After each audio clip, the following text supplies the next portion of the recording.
Buen día, en esta oportunidad vamos a hablar del caso 4 de la hipertrofia cardíaca sin activación proteica adecuada. Un grupo de pacientes con hipertrofia cardíaca, una condición en la que las células musculares del corazón, que son los cardiomiocitos, se agrandan en respuesta a una sobrecarga de trabajo. Muestran una adaptación inusual, a pesar de que los análisis del ARN mensajero en las biopsias cardíacas revelan que los genes involucrados en el crecimiento celular, como el factor de crecimiento insulínico tipo 1 y el factor de transcripción potenciador de los miocitos, están activados y transcritos de manera apropiada. Los niveles de proteína codificadas para estos genes son bajos en los cardiomiocitos.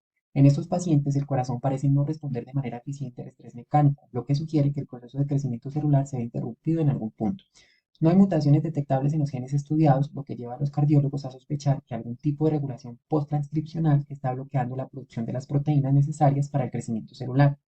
La pregunta es, ¿qué mecanismos de control de la expresión génica podrían estar limitando la síntesis de proteínas en los cardiomiocitos y provocando una respuesta ineficaz ante la hipertrofia cardíaca? En este caso, hipertrofia cardíaca sin activación de proteínas adecuadas, a pesar de la transcripción activa de los genes como el factor de crecimiento insulínico tipo 1 y el factor de transcripción potenciador, la limitación en la síntesis de proteínas sugiere que la regulación está ocurriendo a nivel post-transcripcional o post-traduccional. Claro, es importante entender el proceso normal para luego ver dónde ocurre la alteración en el caso de la hipertrofia cardíaca sin activación proteica adecuada. Por eso pretendo en esta infografía explicar el paso a paso del proceso típico de adaptación del cardiomiocito ante el estrés y luego cómo se traduce en la hipertrofia cardíaca saludable.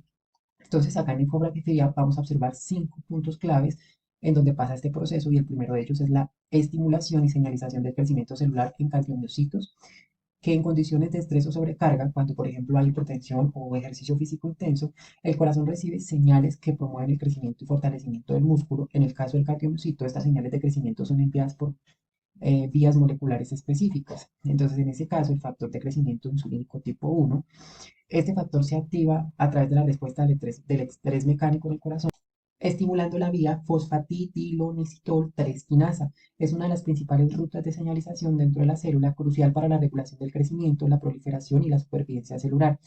En el contexto de los cardiomiocitos y la hipertrofia cardíaca, esta vía PI3K actúa en conjunto con la vía mTOR para facilitar la respuesta del estrés del corazón. La vía mTOR, o también llamada diana de ramicina en mamíferos, es una de las principales vías en la señalización celular involucrada en el control del crecimiento celular y la síntesis de proteínas y el metabolismo. En sí, en los cardiomiocitos, estas dos vías responden a los factores de crecimiento para estimular la síntesis de proteínas y el crecimiento celular en respuesta al estrés o a la carga mecánica. Entonces, para concluir la estimulación y señalización del crecimiento celular en los cardiomiocitos, recordemos que el factor de crecimiento insulínico tipo 1 activa la respuesta al estrés mecánico en el corazón y el factor transcripcional potenciador de miocitos regula la expresión de genes involucrados en la proliferación y crecimiento de los cardiomiocitos. Ya finalizado este proceso, entramos a la transcripción del ADN a ARN mensajero. Una vez activadas las vías de señalización del factor de crecimiento insulínico tipo 1 y del factor de crecimiento potenciador de los miocitos, conducen la transcripción de genes específicos en el núcleo del cardiomiocito. Este proceso genera ARN mensajero que lleva las instrucciones de los genes a los ribosomas para la síntesis de proteínas. Luego pasamos a la traducción del ARN a proteínas. En condiciones normales, el ARN mensajero saldría del núcleo y llegaría a los ribosomas en el citoplasma, en donde comienza la traducción. Este proceso convierte la secuencia de ARN en proteínas específicas, en este caso como actina y miosina, que son proteínas que contribuyen a la fuerza y estructura de los cardiomiocitos, y proteínas de señalización y reguladoras que regulan la adaptación al estrés. El resultado es la síntesis adecuada de proteínas necesarias para que ese cardiomiocito crezca de tamaño, se haga hipertrofia, fortaleciendo el tejido cardíaco y mejorando su capacidad para soportar la carga. Seguido a esto ya viene el mantenimiento del balance proteico y el crecimiento controlado. Para que la hipertrofia sea efectiva y saludable, ese cardiomiocito regula la síntesis y degradación de las proteínas. Entonces ahí es donde activa la vía diana rapamicina en mamíferos o mTOR, que es la clave que controla la síntesis de proteínas en respuesta a las demandas energéticas y nutrientes. Además, a través de la vía diana de rapamicina en mamíferos o mTOR, y otras vías, se asegura que haya un balance adecuado entre la producción y degradación de proteínas, evitando que el cardiomiocito se vuelva disfuncional. Entonces ahí es donde ya finalmente llega la hipertrofia cardíaca saludable en respuesta a un estímulo crónico moderado, sea el ejercicio o el corazón experimenta esa hipertrofia fisiológica, y esto implica un crecimiento de cardiomiocitos aumentando el volumen del corazón y fortaleciendo su función sin generar problemas estructurales o funcionales, y pues allí se daría la hipertrofia fisiológica. Pero ahora, ¿qué pasa en el caso anormal? Entonces ahí es donde pasamos a hablar del proceso de adaptación de los cardiomiocitos al estrés y cuáles son esas fallas posttranscripcionales y posttraduccionales. Pero antes de explicar estas vías, es importante recordar que en el caso normal que se describe, aunque la señalización y la transcripción están ocurriendo, que los factores de crecimiento insulínico tipo 1 y el factor transcripcional potenciador están activos y sí están produciendo ARN mensajero, la traducción a ARN mensajero a proteínas es deficiente. Esto interrumpe ese proceso de hipertrofia, evitando que las proteínas necesarias para el crecimiento y la adaptación del cardiomiyocito se produzcan adecuadamente, resultando en una hipertrofia ineficaz o funcional. Este proceso anormal puede deberse a problemas en la regulación posttranscripcional, como la de la acción de los mili-ARNs o la degradación acelerada del ARN mensajero o proteínas impidiendo que el corazón responda de una manera óptima al estrés. Entonces, para entender cómo con más profundidad la falla en la síntesis de proteínas en esta situación de hipertrofia cardíaca, voy a explorar cada uno de esos mecanismos posttranscripcionales y posttraduccionales detalladamente. Estos mecanismos actúan después de que los genes ya mencionados, que son el factor de crecimiento insulínico tipo 1 y el factor de transcripción potenciador, han sido activados y el ARN mensajero ha sido producido.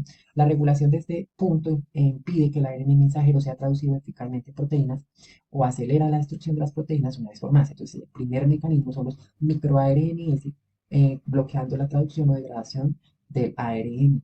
En este caso, la función como tal de los microARNs, recordemos que son moléculas pequeñas, alrededor de 22 nucleótidos, que no codifican proteínas, pero regulan la expresión génica uniéndose a los ARN específicos y cuando se unen a ARN blanco pueden bloquear su traducción y lo que hacen es que evitan que se produzca la proteína o promueven su degradación.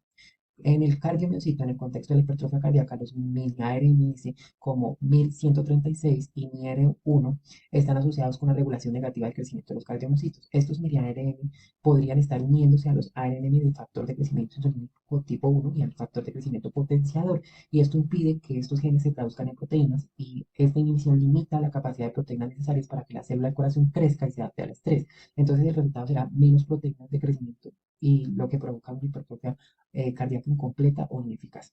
En el otro caso, es las modificaciones en el ARN mensajero, en la metilización, la alteración de la estabilidad y la traducción. Entonces, en este caso, la metilinización de la adenosina en la posición 6 es una modificación química del ARN mensajero que puede afectar su estabilidad, su transporte y su capacidad de ser traducido.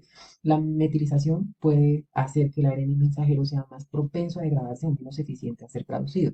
En el caso de los cardiomocitos, si el ARN mensajero del factor de crecimiento insulínico y el factor de crecimiento potenciador están altamente metilados en la posición 6, esto podría hacer que se degraden rápidamente o que los ribosomas, que es la maquinaria de traducción, tenga dificultad para leerlos y pues en consecuencia, aunque el ARN mensajero esté presente, no se traduce de manera efectiva en proteínas, pues el resultado va a ser la reducción de la traducción debido a esta modificación en el ARN limita la capacidad de las proteínas producidas, afectando la capacidad de los cardiomiocitos para adaptarse. En la parte 3 encontramos el control por proteínas de unión al ARN y la regulación de la estabilización del ARN. En este caso, las proteínas de unión al ARN son moléculas que se unen a los ARN mensajeros y regulan su estabilidad o su capacidad para ser traducidos. Algunas de las proteínas de unión pueden estabilizar a los ARN mensajeros, permitiendo que la traducción sea eficiente, mientras que otras desestabilizan y promueven su degradación. ¿En qué pasan los cardiomocitos? En los cardiomocitos las proteínas, que son las CEL y las HUR, incluyen en la estabilidad de los ARN mensajeros involucrados en el crecimiento celular. Si alguna de estas proteínas de unión se desregula, podría estabilizar ese ARN mensajero del factor de crecimiento insulínico o del factor de crecimiento potenciador, y eso lo que hace es reducir la disponibilidad para la traducción. Entonces, ¿cuál sería el resultado? Sin una cantidad suficiente de ARN mensajero estable, la traducción de proteínas es ineficaz, reduciendo la respuesta de crecimiento de los cardiomocitos.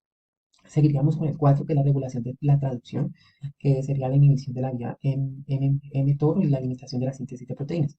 Entonces, en este caso, la vía diana de rapamicina en mamíferos o mTOR y el factor de inicio de la traducción, que es el F4E, regulan el inicio de las sustancias de proteínas. La activación de la vía diana rapamicina en mamíferos es crucial para impulsar la producción de proteínas en respuesta a señales de crecimiento y energía. Entonces, ¿qué pasa? En los cardiomiocitos, si la vía diana de rapamicina en mamíferos está inhibida porque hay, por falta de energía o estrés celular, o si el factor de inicio de la traducción, que sería F4E, no funciona adecuadamente, el proceso de traducción general en los cardiomiocitos se reduce. Esto significa que incluso si hay suficientes ARN mensajeros, la maquinaria de síntesis de proteínas no se activa completamente. Y pues el resultado es que hay menos proteínas estructurales de señalización son producidas, lo que pues impide el crecimiento adecuado de los cardiomiocitos. Y finalmente, pues encontramos la degradación proteica acelerada del sistema ubiquitina, proteasoma y autofagia, que es la destrucción de las proteínas producidas. Entonces, en este caso, la ubiquitina y el proteasoma son componentes del sistema de degradación de proteínas dentro de la célula. Entonces, la autofagia también contribuye a la eliminación de proteínas y organelos cuando las células están bajo estrés. Ambos sistemas son necesarios para eliminar proteínas dañadas, pero pueden degradar proteínas esenciales si se activan de forma excesiva. Entonces, en los cardiomiocitos afectados, el sistema ubiquitina, proteasoma o la autofagia podrían estar demasiado activos, lo que lleva a una degradación rápida de proteínas producidas, incluso las nuevas necesarias para el crecimiento. Este proceso impide la acumulación de proteínas estructurales y enzimáticas. Pues el resultado, aunque las proteínas necesarias para el crecimiento del cardiomocito se producen, son rápidamente degradadas, impidiendo que el corazón responda efectivamente a la sobrecarga de trabajo. Pues en conclusión, pues cada uno de estos mecanismos, como son los mini RNAs, las modificaciones en el ARN mensajero, las proteínas de unión al ARN, la inhibición de la vía de mTOR y la degradación proteica contribuye a una limitación en la síntesis de proteínas o a la destrucción de las proteínas ya producidas en los cardiomiocitos. Y esta falla en la acumulación de proteínas esenciales para el crecimiento celular afecta severamente la respuesta de los cardiomiocitos al estrés, resultando en una hipertrofia cardíaca incompleta e ineficaz.